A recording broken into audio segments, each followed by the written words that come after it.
Hi everyone! Today, we are diving into the fascinating world of table salt, also chemically known as sodium chloride.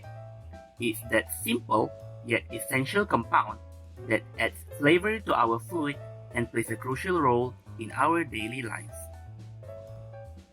What makes up salt? Well, it's a combination of sodium and chloride ions. Imagine them coming together in a dance of molecules. Now, the ions arrange themselves into a beautiful crystal-lattice structure due to the ionic bonding between them. Imagine a three-dimensional grid where sodium and chloride ions alternate, creating the solid we know as table salt. The crystal structure of sodium chloride is a face-centered cubic lattice, as shown by this model. It consists of two interpenetrating face-centered cubic lattices. However, the second lattice is offset half A along the unit cell axis. It can be described as face-centered cubic lattice in which all of the octahedral sites are filled, while all of the tetrahedral sites remain vacant, and thus each of the atoms in the salt structure are 6-coordinate with 1-to-1 stoichiometry.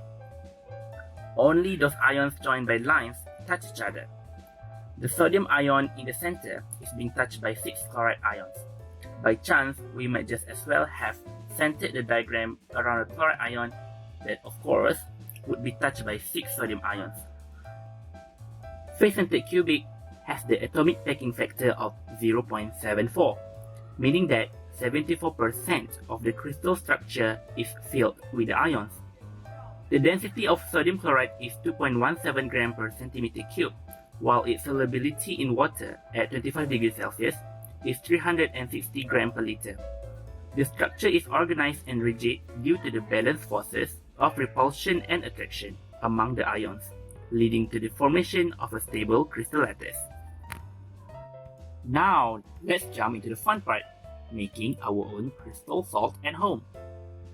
You'll need some table salt, hot water, petri dish if possible.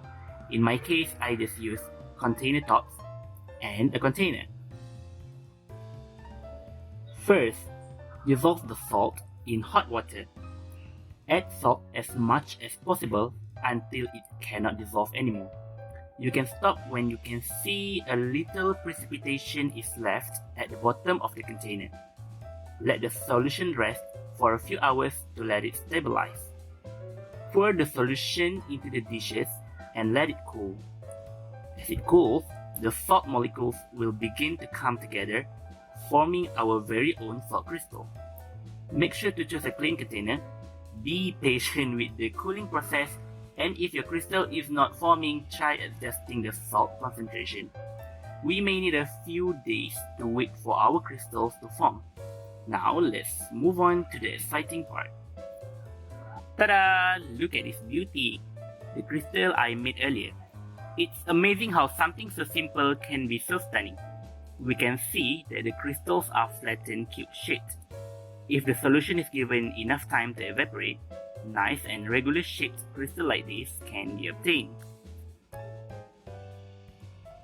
There are several things to consider regarding crystal formation. Firstly, the effect of temperature. The rate of cooling and surrounding temperature affects crystal growth in identical saturated salt solution. Slower cooling can lead to larger crystal growth. Next, effects of impurities and evaporation rate.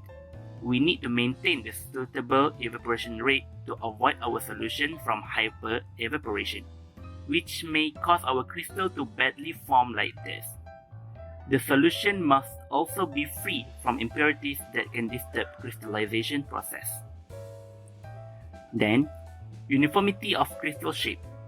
It is apparent that salt crystals grow in a more uniform flat cubic shape, while the presence of impurities or additives like iodine may lead to variations in crystal shape and size and cause the crystal to be white in color.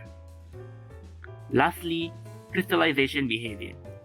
The change in the initial salt concentration can lead to different crystallization rates, and the crystallization behavior of the salt solution can be influenced by the supersaturation and the anisotropic nature of crystallization. And there you have it, a glimpse into the crystal structure of salt and a fine DIY experiment you can try at home.